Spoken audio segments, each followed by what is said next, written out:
ప్రియమైన దేవుని బిడ్డలారా, ఈ దినములలో చాలామంది కుటుంబములో తల్లిదండ్రులు కానీ భార్య కానీ చాలా సందర్భాలలో వారు ఏడ్చి ప్రలాపిస్తూ ఉన్నారండి. ఆ ఏడుపు ద్వారా నెమ్మది లేనటువంటి జీవితాలు వారు కలిగి ఉన్నారు. కొన్ని సందర్భాలలో వారు అంటూ ఉంటారండి, మరికొందరు ఎవరైనా దైవజనులు కనబడితే, అయ్యా నా కుటుంబం కోసం ప్రార్థన చేయండి, నా పిల్లల కోసం ప్రార్థన చేయండి, నా భార్య కోసం నా భర్త కోసం ప్రార్థన చేయండి అంటారు. ఎందుకో తెలిసినా ఈ దినములలో ఎక్కువగా మద్యపానము అనేది ఎక్కువైపోయింది.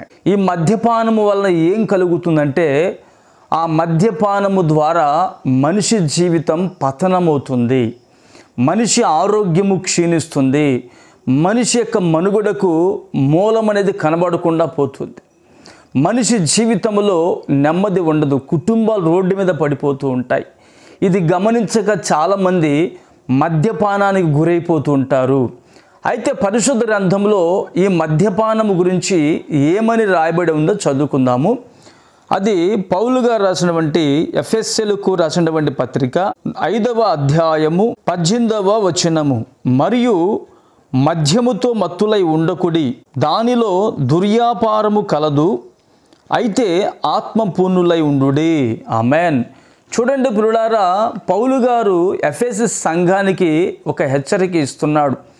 ఈ సంఘములో ఉన్నటువంటి కొంతమంది మద్యపానం వారు సేవిస్తున్నారంటే, ఆ మద్యపానము అంటే అర్థము మీకు చెప్పగలిగితే డ్రింక్ చేయడం అండి. ఆ డ్రింక్ చేయడం వల్ల, ఆ మందు తాగడం వల్ల ఏమవుతుంది అంటే, మనిషి శరీరములో అనేకమైన మార్పులు కలుగుతాయి.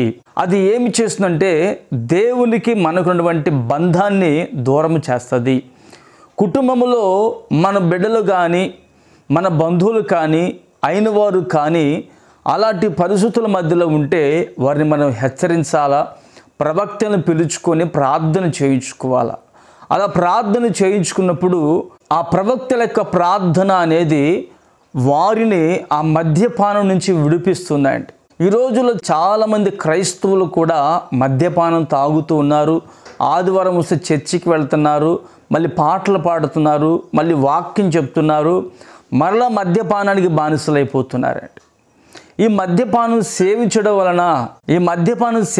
వలన ఆత్మీయ జీవితం అనేది పతనమైపోతుంది. దేవుని కార్యాలు అనేవి జరగవండి. మరి దేవుని కార్యాలు మనలో జరగాలంటే మనమట మద్యపానాన్ని దూరంగా ఉండి ఆత్మపూర్ణులుగా మనం కొనసాగాలి. ఎప్పుడైతే ఆత్మపూర్ణులుగా మనం కొనసాగుతామో అప్పుడు పరిశుద్ధాత్మ దేవుడు మనలో గొప్ప కార్యాలు చేస్తాడు. ఆ గొప్ప కార్యాలు మనం పొందుకోవాలంటే మనం విశ్వాస జీవితంలో మద్యపానము అనేది ఒకప్పుడు మనం తాగాం. ఒకప్పుడు దేవుని ఎరగనప్పుడు అనేక మంది మద్యపానానికి బానిసలై ఉన్నారు. ఇప్పుడు దేవుని ఎరిగిన తర్వాత, పరిశుద్ధాత్మను పొందిన తర్వాత మరలా మద్యపానం సేవిస్తున్నారు. ఆ మద్యపానం సేవించడం వలన అనేక మంది విశ్వాసంలో భ్రష్టులైపోతారు. వారు భ్రష్టులైపోవడానికి కారణం మనమే గనుక ఈ రోజున మరి ఎవరైతే మద్యపానానికి బానిసలై ఉన్నారో వారి కొరకు నీ కుటుంబం అంతా రక్షించబడి, నీ కుటుంబం అంతా దేవుని మందిలో ఉన్నప్పుడు నీవు మద్యపానానికి బానిసినటువంటి వారి కోసం ప్రార్థన చేయాలి. ఒకవేళ నీ కుటుంబంలో ఇంకనూ మద్యపాన శక్తులు కలిగిన వారు ఉన్నారేమో, వారి నిమిత్తం మనం వేడుకోవాలి. వారిని ఆ మద్యపానం అనేటువంటి ఆ దుర్వ్యాపారం నుంచి ప్రభు వారిని విడిపించే విధంగా మనం ప్రార్థన చేసినప్పుడు అనేకుల జీవితాల్లో ప్రభు గొప్ప కార్యాలు జరిగించి వారిని పరలోక రాజ్య పౌరులుగా మలచగలిగిన వాడు.